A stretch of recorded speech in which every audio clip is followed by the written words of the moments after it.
This is an Apple a Day with your host, Apple. I hope you all are doing well. We're going to go ahead and start off with our 5-minute meditation. I feel with every breath I take a sense of love and peace. I know that this is difficult, but my journey will get easier. I am not going through this alone. I am now in my bed, free from the stress, fear, and anger. I am still and calm. I am worthy of positive thoughts, even when I am overwhelmed. I remind myself that I have the capacity to feel good again. I have the power to manifest personal changes. I stay calm under pressure. I'm always headed in the right direction. I can relax my mind and my body. I am peace. I am positive that I made the right choice. I'm surrounded by peaceful people in my life. When I find my peace, everything falls into place. I cultivate inner calm. I choose to fill my world with joy and kindness. When I focus on the good, I can move forward. I see things the way they are, not the way I worry about them. Breathing brings ease to my body and mind.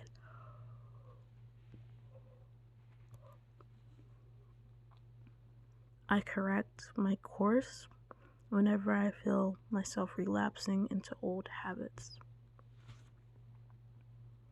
I clear my mind of panicked thoughts. I am resilient. I will get through whatever I go through. My environment is calm and supportive. I avoid overthinking for the sake of remaining calm. With every breath that I exhale, I release tension. I trust my inner voice. I am at peace. I am a survivor. I direct myself in stressful situations without being overwhelmed.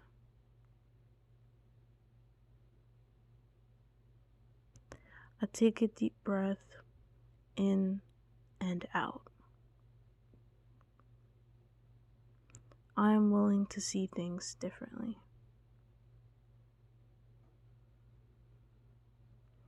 My life has value and meaning.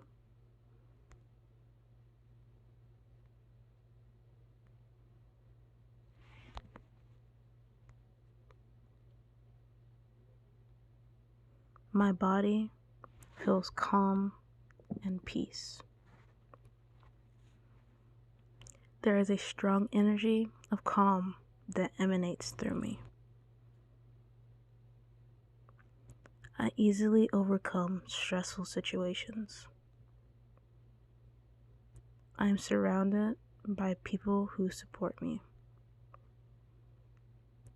I am free from worries and overthinking. All is well. I am allowed to be happy even when my life isn't going as planned. I remain calm in a crisis. Every breath I take fills me with new peace. Even when life gets crazy, I am at peace. I am experiencing a rough time, but I will get through it. I hold tight to my power. And that'll do it for our 5-minute meditation. So let's go ahead and get right into the episode topic.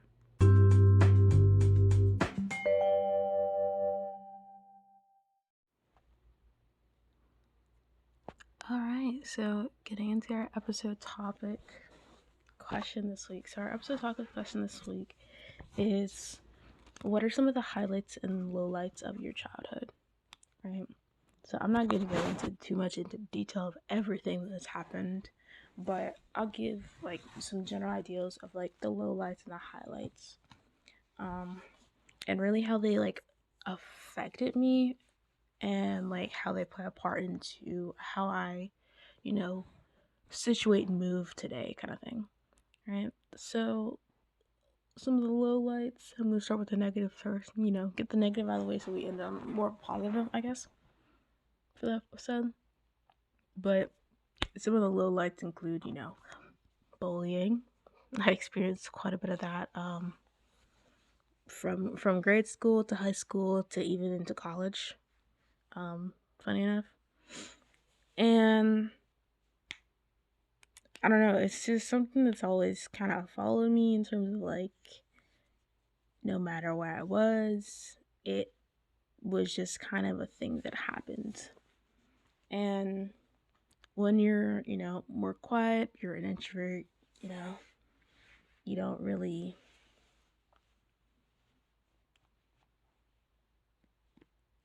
insert yourself in a lot of situations. You're just, more to yourself.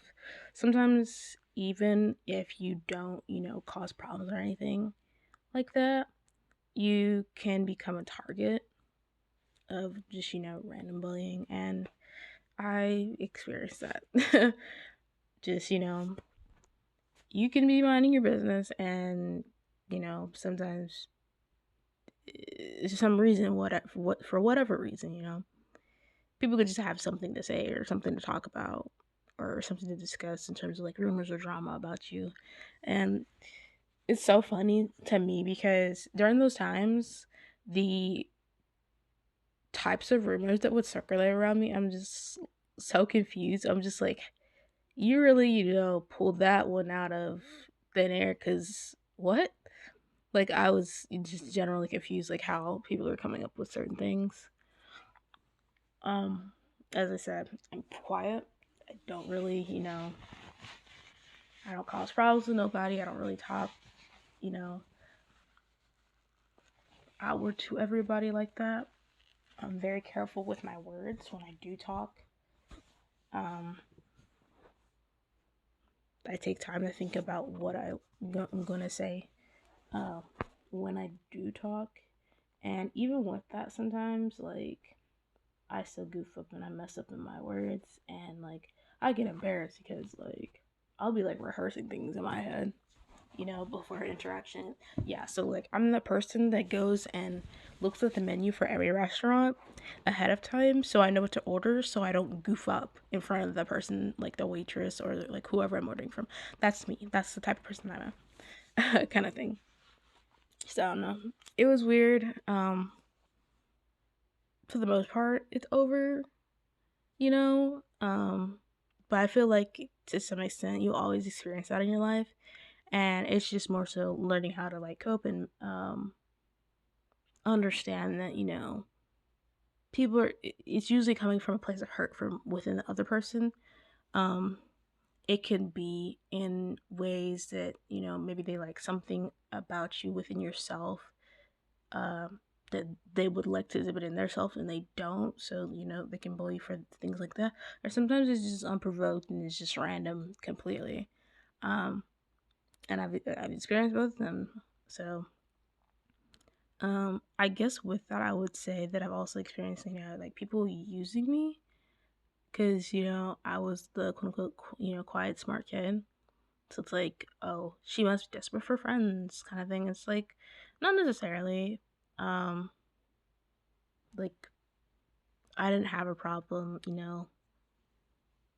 talking to people. Like, if people come and talk to me, I don't have a problem with that. Like, and I, get my sense of, like, interactions in that way. I don't have to necessarily be like, I'm the type of person that has to be like chummy and buddy with everybody to feel like, I have friends kind of thing. I'm usually like very, very small circle. I have like one or two friends and like those are my best friends kind of thing, and I'm usually good. For the most part, I like have like a small group of friends and like I'm fine. So I don't know. It just came out very weird in that sense. Um with that though, I mentioned like moving around and just like, not needing to have a bunch of friends. One of the reasons for that is because like uh during my childhood I did feel like I lacked a sense of community. Um and that was just more so like not having very, very strong connections with people. Like I wasn't friends with people that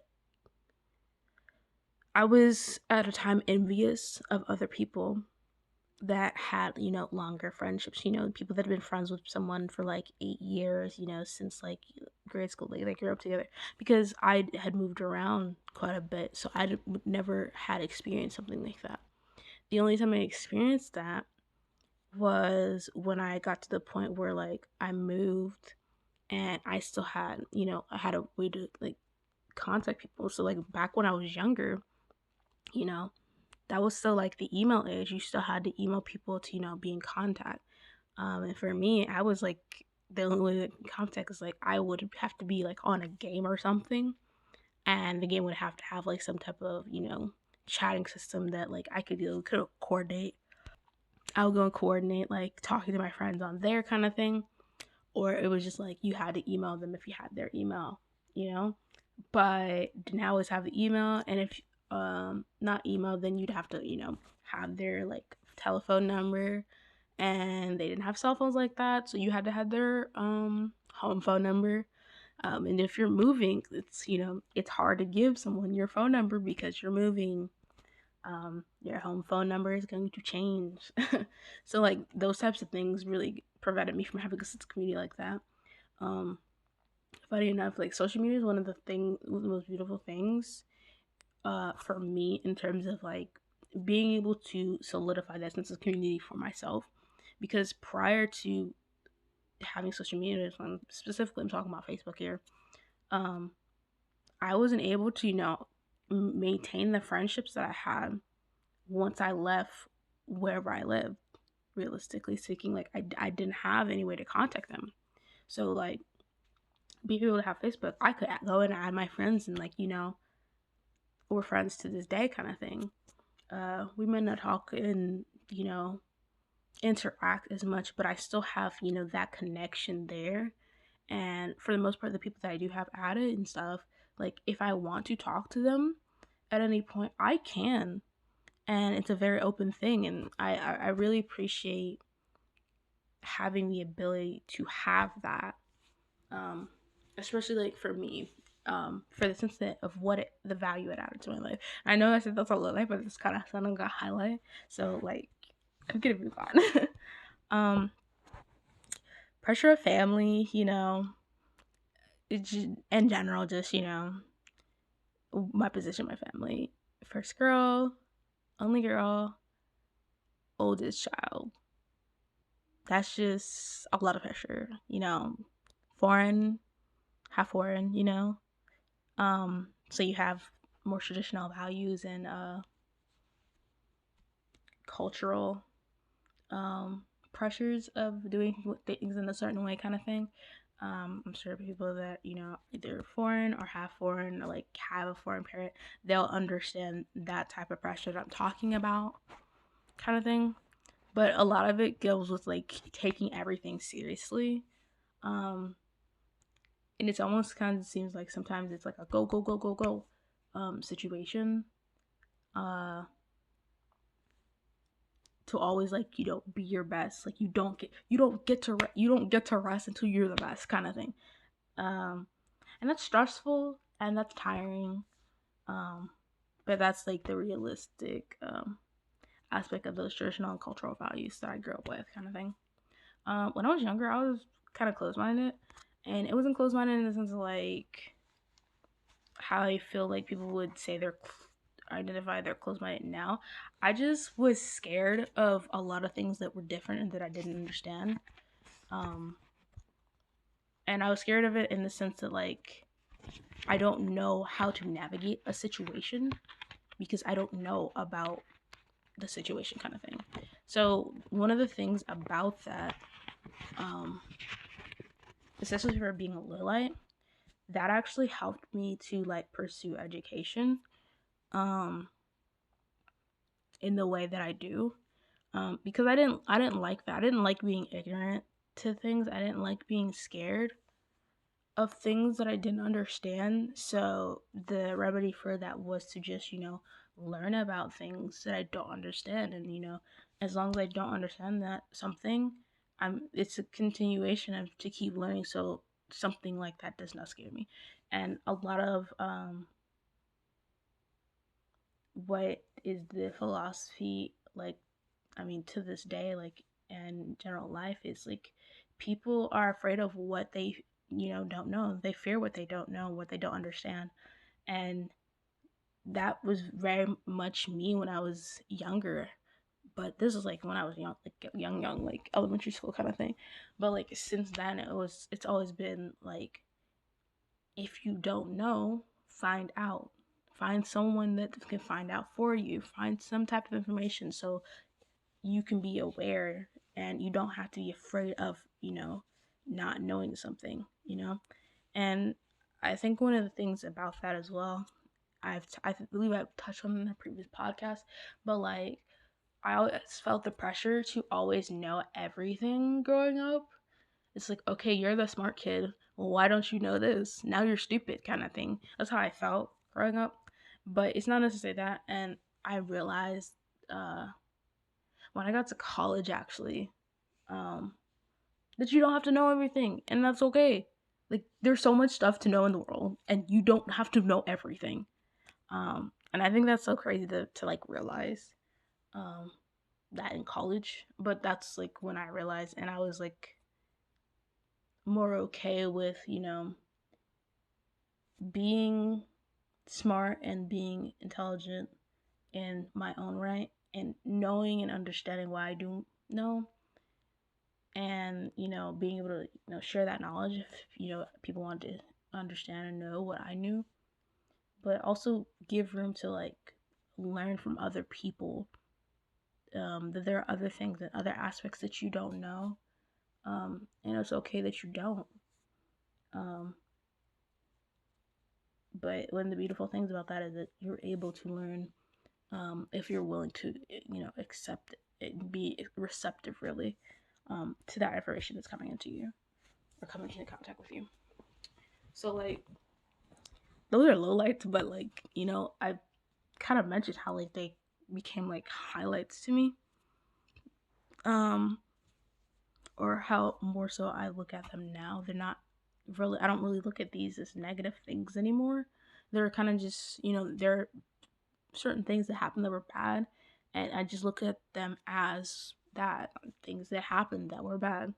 But um, I'm the type of person that, looks at a bad situation and tries to find the good out of it, find the lesson, find where you can grow um, from something like that. Because, that's essentially what life is, growing from every experience that you've had. And you can always have it to see you be shaped as a good person or a bad person. That's, completely up to you, for the most part, how you want it to be translated, desiring how you want to be as a person, kind of thing. You'll differentiate how you want to see those things play out in your life, or how you want to accept them into your life. So anyways, like the highlights of my childhood I would include is like adventuring and athleticism. So like I was really active when I was younger. um I did not care about, getting down in the dirt, playing with dudes. Like I played football with the Boys and Girls Club.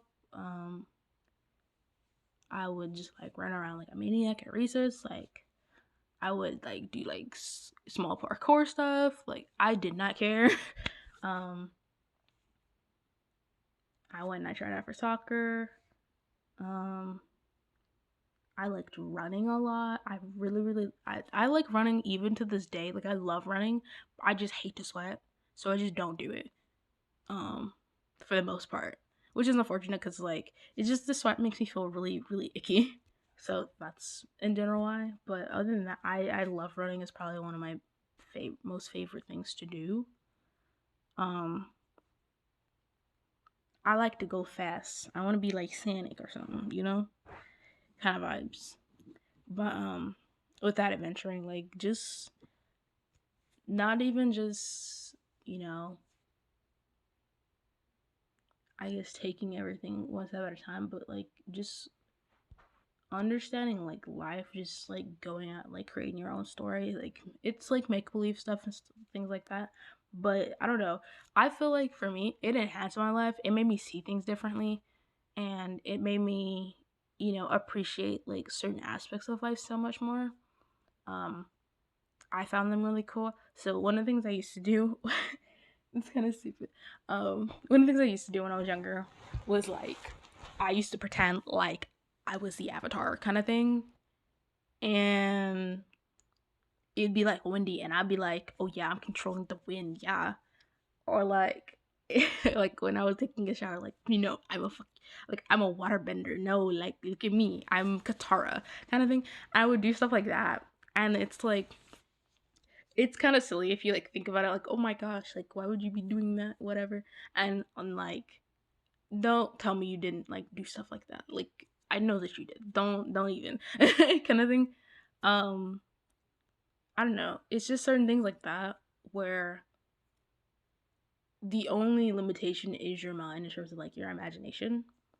And for me, what it really did is I got to really get insight into it's not just a thing that you're doing and just adventuring, but as I grew older I came to realize that these are actually aspects of like uh cultures and religions and like stuff like that. And those were things that I was interested in the childhood sense of the make believe and the innocent just imagination part of it. But I found out that they do translate to real life undertakings and how you like flow of energy, um meditation and stuff like that. So like even like those small things found their way into being like more of an important aspect in my life. So like um in terms of that, like uh with like adventuring and stuff, I was also like I really like nature. I was very in tune with nature kind of thing. um and that's something like to this day, like if I'm like really really stressed or something, um I'll just go sit out in the sun. Like I'll just go sit out in nature, just like do breathing exercises, just chill, just like outside in nature, and like I feel good. Like I feel like that's something that like I kind of solidified in a very innocent sense when I was younger, and then when I grew up, um, it's translated into a very helpful coping and de-stress mechanism. And I thought that was really cool. Realizing how small things can be and how they can translate into how they can become an important aspect of your life, kind of thing. I mentioned education and like or like the stress of stuff and like education and my lowlights. Um, kind of thing. But it's also been like one of the main highlights. Like I would say it's more so a highlight because I was focused mainly on education and education alone for the most part. There's an aspect of like my hobbies and stuff that I focused on as well. But education kept me out of a lot of trouble that a lot of people were in. I wasn't on the street, doing anything. I was just, reading, reading textbooks, studying. For the most part, I was just inside. My parents knew where I was. They didn't have the stress of like having to not know where I was. Even when I went to college, like they knew where I was. They knew I was like going to school, studying, coming back. They drew me for the first year and a half of school. until I got my car. And even after I got my car, like I just knew like I'm the type of person. If I'm going to go study or do something, I'm like something like that. I'm gonna go do that kind of thing. And it wasn't even just like I didn't have like friends at the point. I was just more. I was always like to myself kind of thing. Like even when I got friends, they're like they already knew. I'm responsible enough that I'm gonna do what I need to do as priority, and then like have fun later kind of thing. Um, and that even like went hand in hand with like my hobbies. Like I played video games growing up, stuff like that. So like even when I played video games a lot, it was just like okay, well I'm gonna focus on this for these aspects of like um, social like community stuff. Um, Specifically for video games, I played like MMOs and stuff. So like uh I would guess going back into like the lowlights of sense of community, right? Or lack of sense of community. One of the things that like tied back in with that is that I had video games growing up. So I was able to play video games with my brothers growing up. There's four of us kids, so most games were like 2 to 4 players or something like that, We played like multiplayer games and we had fun and that was great and awesome. By the time I got to games where I wanted to play, I was more to myself and like education stuff. Um, it was like on a different time from when they were like playing games. So like I ended up going and getting to like MMOs and stuff like that. Um, and MMORPGs and basically that was really cool for me because I got to, talk with people online and, find the commonality of like, we love this game.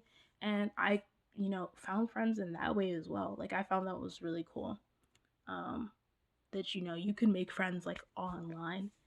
Um, just, through this common hobby that you have, playing video games. So I thought that was really, really cool as well.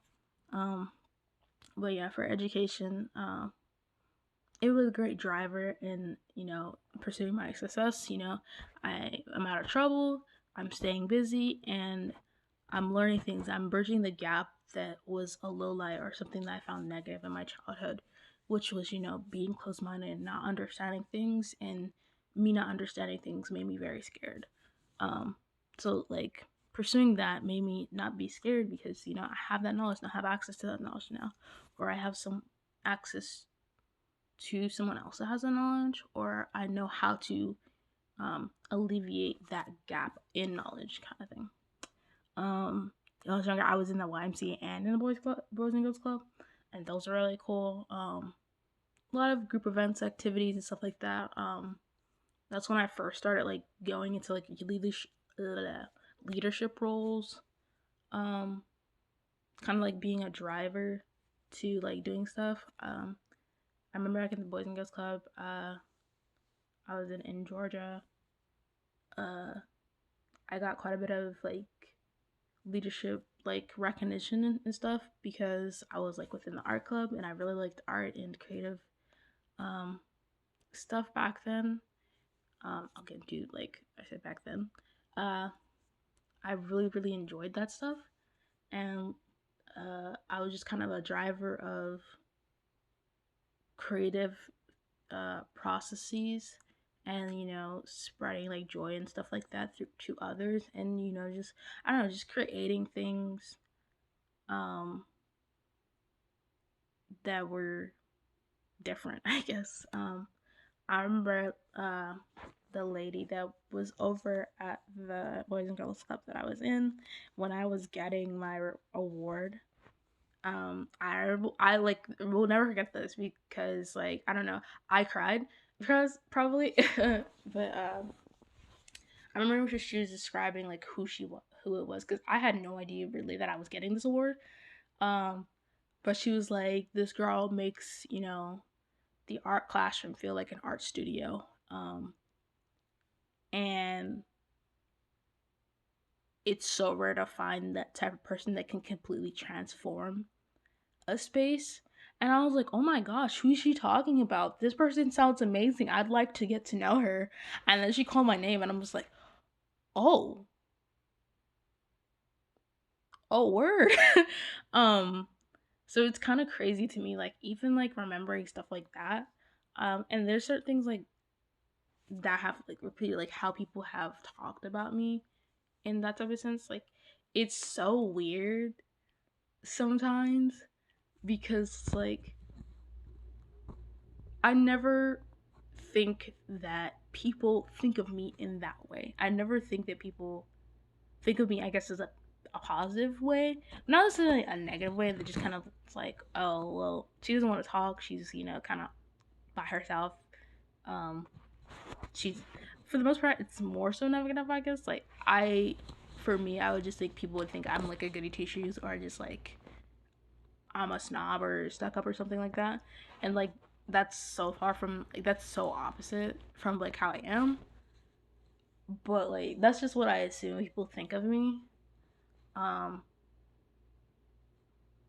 I don't know. I guess more so that's like the bullying aspect of like what people have said. So that's what I think. But I don't know. I try to come off as like friendly. Um, because in general, like I am friendly and I like want to talk to people. I want to be their friend, kind of thing. I'm just not good with like initiating interactions and stuff like that. It's just not my thing. It's not something I'm like very strong at. But in terms of like holding conversations and stuff like that, I can be good at that because I feel like I excel more in like personal relationships or small group relationships rather than large group relationships. Um, you build relationships for me like you build them more on an individualistic level, or a small group setting. That's where you can make the most of a difference. So like I can be friends with people within a large group, but like how I form those relationships might be like more individualistic in that approach versus just trying to befriend everybody at the same time kind of thing. It's like I'll find like specifics of what would want what would want me to be somebody's friend, like what aspects of them do we coincide with kind of thing. And yeah, that would be basically what it is. um so like back to like what I was saying with the Boys and Girls Clubs, like the speech and like all the stuff that I've talked about thus far. um during my childhood, I really did find and learn so much about hobbies and things I really enjoyed. And a lot of what I do now, in terms of like finding happiness, coping mechanisms, de stressors, um, just things to take my mind off like the more serious aspects of life, are things that are literally from my childhood that I found joy in my childhood. So, like, the main thing I did in my childhood was just like art and creative stuff. So like what do I do now for like de-stress or coping, or just to think on the other side, is creative stuff. I just do that. And for the most part, um I found those are things that I enjoyed then, and funny enough I enjoy them even now. Like I would say even more to an extent, because I don't know, it's like me appreciating the groundwork for what younger me had already done. Um, so I think that's really cool. So like I was gonna talk about it after, but I kind of already talked about as I was explaining them. But like I think it's really important when you evaluate stuff like this to understand, there are lowlights and there's highlights and there are things that can be really, really negative and really, really positive. But I think the most important part of that type of reflection is understanding the part that it plays in your life now.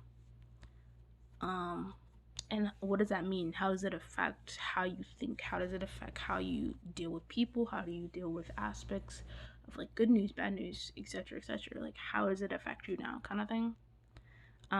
In general, the things I didn't like back then, I basically don't like now.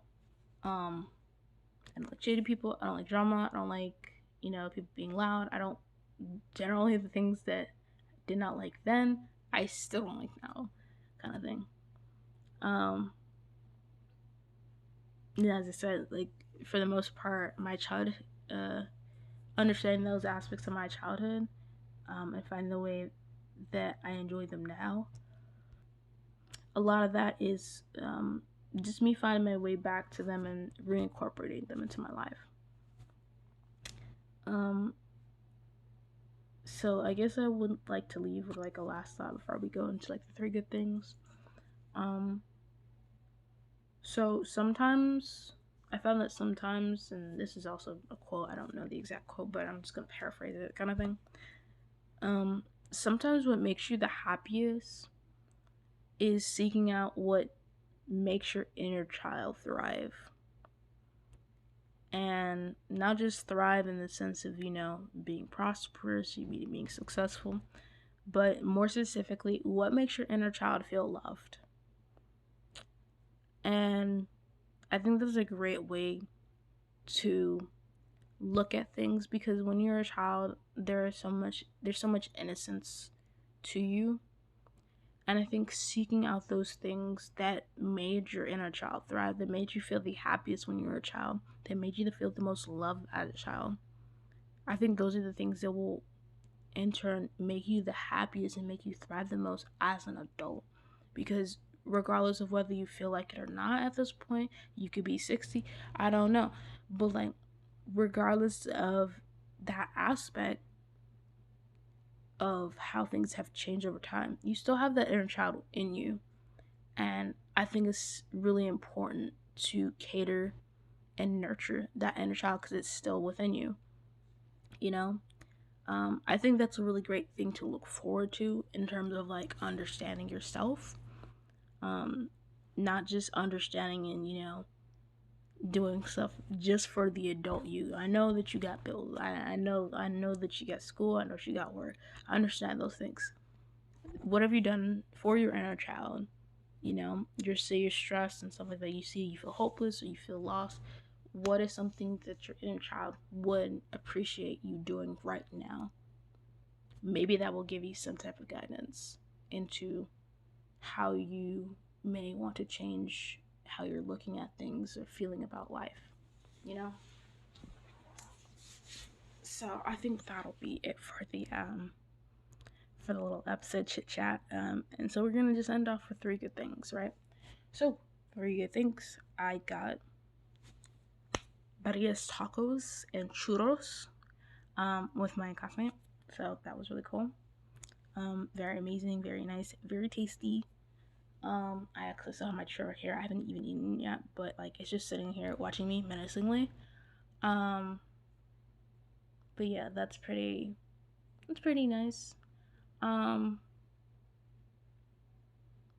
I had a good interaction today, and just a good interaction day with like classmates and stuff.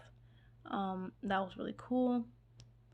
I got to learn more about different aspects of pharmacy, like a different pathway that's not traditional. And I don't know if I've said on podcast, but I'm probably gonna be in the more non-traditional route. I may try, retail or whatever, but for the most part, what I'm looking towards is like research and stuff. And I think it'll be really cool to do that route. But anyways, I don't know. I just found it really, really interesting what I found out today about another non-traditional route. And I think that would be like of interest to me. So I'll probably look into that. And we'll see how that goes. But yeah, that's like the three good things, I guess, that happened today. But yeah, I'd like to thank you guys all for listening in and tuning in to my podcast. This has been an Apple a Day with your host, Apple. I said Apple. Apple. Gosh, the pun is catching with me. Okay, with your host, Apple, and I hope you all have a good one. Thank you so much for listening, and have a blessed day. Bye-bye.